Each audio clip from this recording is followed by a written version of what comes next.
Bine v-am găsit, dragilor din Zodia Capricorn, oriunde v-ați afla. Bine ați venit tuturor pe canalul meu Tarot Flor de Loto. Azi voi face o lectură generală pentru perioada cuprinsă între 25 până pe 31 iulie, inclusiv acestui an.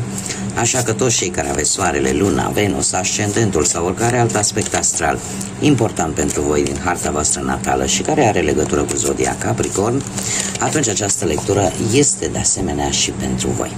Ca de fiecare dată, dragilor, nu uitați, alegerile și deciziile voastre vă construiesc propriul viitor.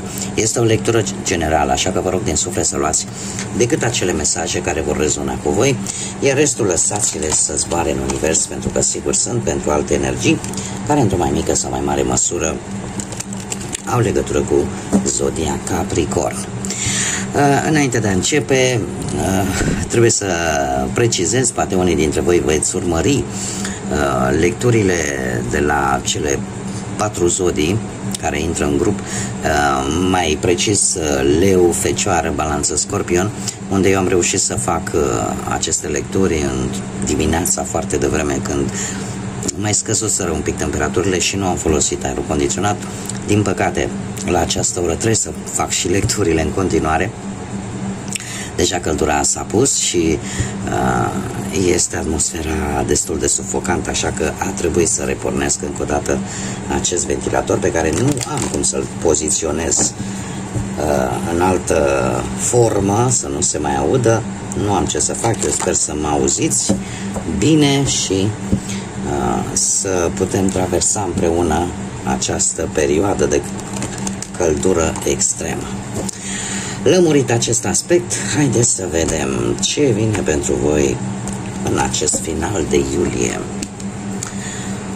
Mesaje, gânduri, idei, vești. Și nu e nimic rău, dragilor.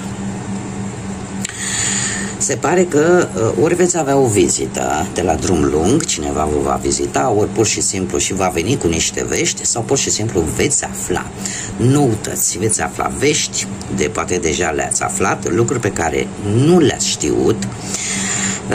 Poate să fie legate de, nu știu, viața voastră profesională, nu știu, de vreun curs nou care trebuie să-l faceți, sau descoperiți voi că, cum să zic eu, anumite lucruri sunt importante pentru a obține ceva. Anumite informații pe care nu le-ați știut,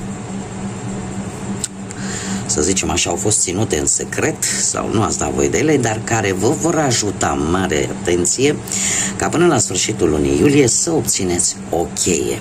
O cheie care să vă deschidă niște uși.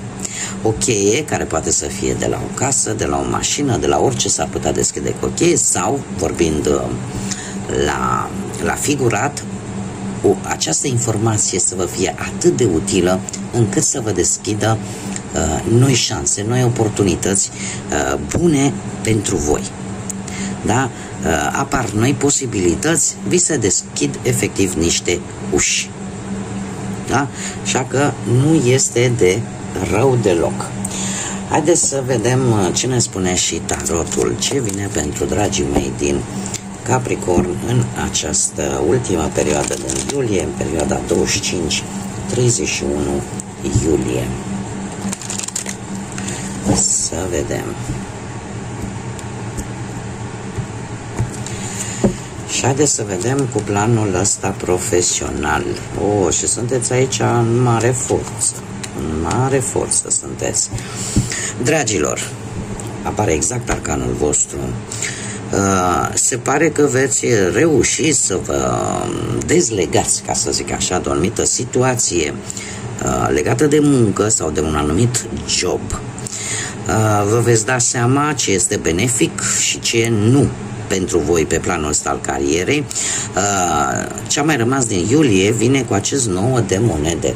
Un 9 de monede care spune că vei reuși într-o manieră, aș zice, un pic bruscă, să obții acel job sau să obții acea șansă de a crește, de a avansa în cariera ta profesională. Cumva totul merge destul de bine, unii chiar pot obține o avansare, poate, sau să o pensionare, da?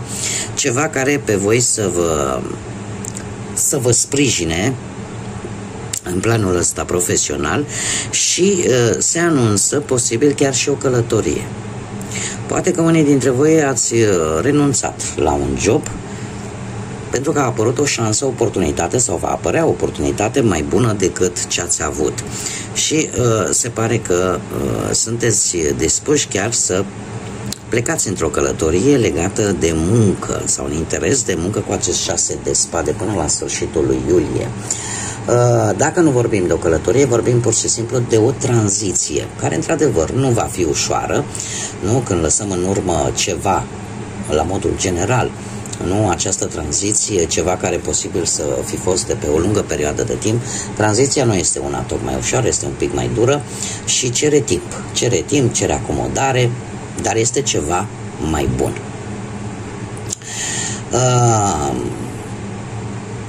Merge mai departe, nu știu, poate să fie legată pentru unii, da? Nu neapărat pentru toată lumea, dar poate să fie legată acest job să aibă legătură cu transportul, cu apa.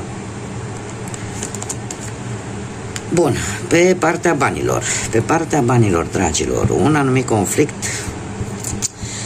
pe care voi se pare că l-ați avut sau l-aveți chiar în acest moment, s-ar putea să vă cam lase fără bănuți. Anumite tensiuni, anumite neînțelegeri, o situație conflictuală vă poate lăsa un pic senzația că pierdeți bani aiurea și ceea ce vouă nu vă place de niciun fel. Ei, cu acest 5 de monede, eu aș zice că această lipsa banilor, culmea, nu este una pe o perioadă lungă de timp, va fi pe o perioadă foarte scurtă. Va fi pe o perioadă foarte scurtă de timp. De ce? Pentru că imediat avem un 6 de bâte care îmi vorbește de îmbunătățiri. Cumva totul se va rezolva. Există aici, într-adevăr, poate să fie și o teamă, poate să fie, într-adevăr, să fie o pierdere de bănuți, cum am mai spus, în urma acestui conflict sau unei situații conflictive, dar nu va dura. E ca și cum mai zice, domne, azi am rămas fără ei, dar uite că în 2-3 zile cumva vei ieși victorios și îi vei recupera, da? Cu acest 6 de bâte. Și chiar aș spune că asta poate să vină în urma unor promovări, da? Să vină o creștere care cumva să atenueze această pierdere.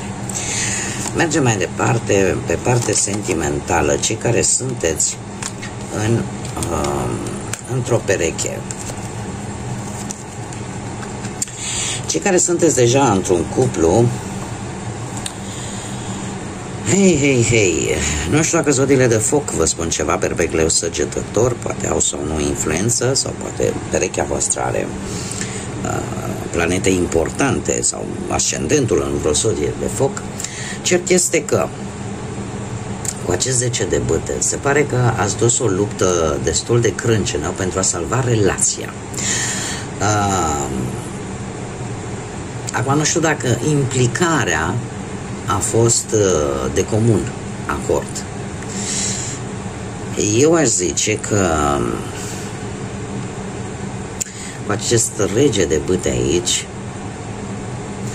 lucrurile se vor rezolva în următoarea perioadă până la sfârșitul lui iulie. De ce? Pentru că veți face lucruri împreună. Iar asta va aduce stabilitate și liniște în relația voastră. Dacă, din câte văd eu aici, lucrurile se vor echilibra, mai ales cu acest 6 de monede, în sensul în care există compasiune, există armonie în pereche. Este cum să spun eu aș zice, nu știu de ce, dar atâta timp cât există stabilitate materială, cumva există și o stare de liniște în casă, în relația voastră. Cel puțin asta îmi demonstrează acest 6 de monede, în care veți da, dar și veți primi unul de la celălalt. Iar asta aduce un echilibru.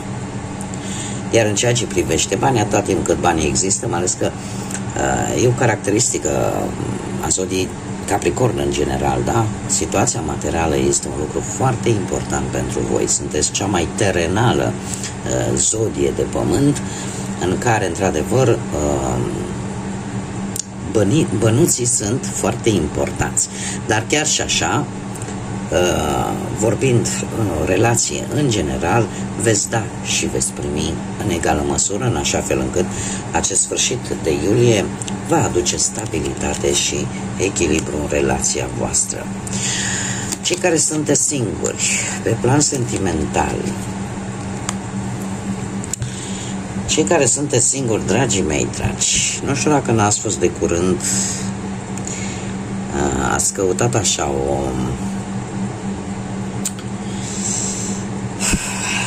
să vă apropiați mai mult spiritual, poate.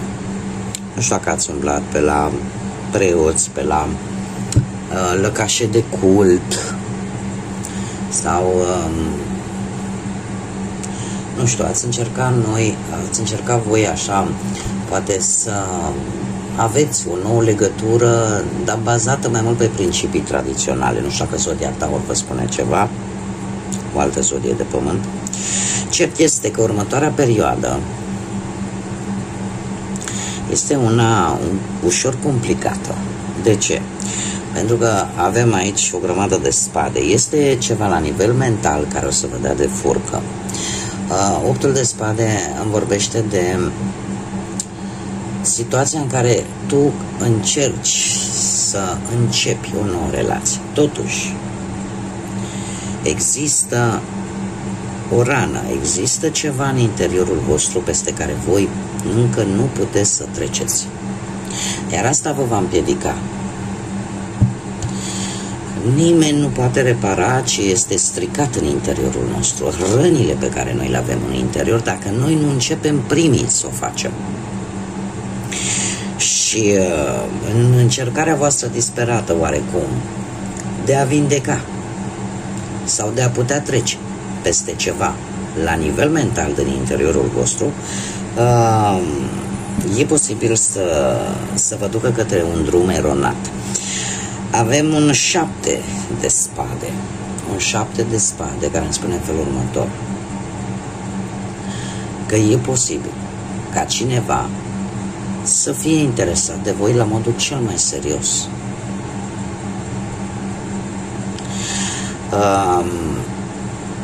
E ca și cum ai zice, ori i-a acors atenție sau se poate pierde acest lucru. E cineva care posibil să vă urmărească pe ascuns, să se intereseze de voi și să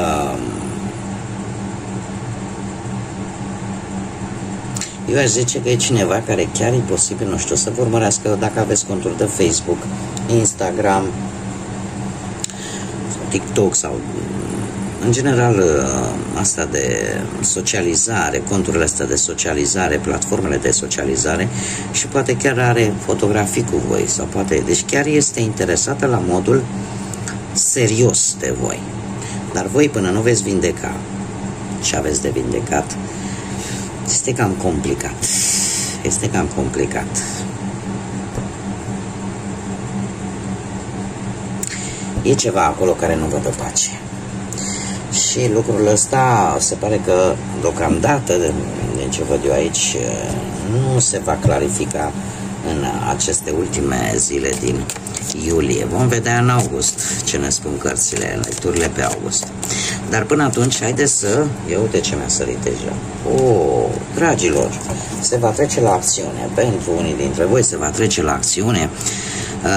Avem un număr 27 sau un 9 care vorbește de acțiunea de a încerca să scapi de ceea ce este vechi, de ceea ce trebuie închis în viața voastră, de capitole care trebuie să închise în viața voastră pentru a face locul unor noi etape, unor noi începuturi, unor noi schimbări. Pentru alții acest număr nou ne poate vorbi de a culege roadele propriei voastre munci, al propriului vostru efort. Se pare că acest sfârșit de iulie vine cu o propunere. atât la nivel romantic, o propunere serioasă, un compromis serios, atât la nivel romantic, cât și la nivel de afaceri. Așa că această șansă îți este indicată în mod expres în acest mesaj. Vor veni propuneri serioase pe domeniul afacerilor, pe domeniul muncii și pe domeniul sentimental. Cineva chiar vrea ceva serios cu voi și mai ales cu ultima carte aici v-am spus, cineva chiar este interesat de voi și ori îi acordați atenție, ori sunt șanse să o și puteți pierde această ocazie. Bun, dragilor, cam atât am avut pentru voi. Mulțumesc pentru atenție, mulțumesc desigur tuturor pentru sprijinul acordat. Datorită acestui sprijin, prin intermediul distribuirilor, like-urilor, comentariilor voastre, faptul că vă abonați, asta mă fac pe mine să continui această muncă și să continui să fac conținut, zic eu, interesant pentru voi. Așa că mulțumiri tuturor. Până data viitoare, când ne vom reîntâlni la o nouă lectură, eu vă doresc tot binele din lume, să aveți multă energie pozitivă, pace, liniște, echilibru și multă înțelepciune. Așa că, dragilor, până la următoarea dată când ne vom reîntâlni, numai bine și să fiți iubiți!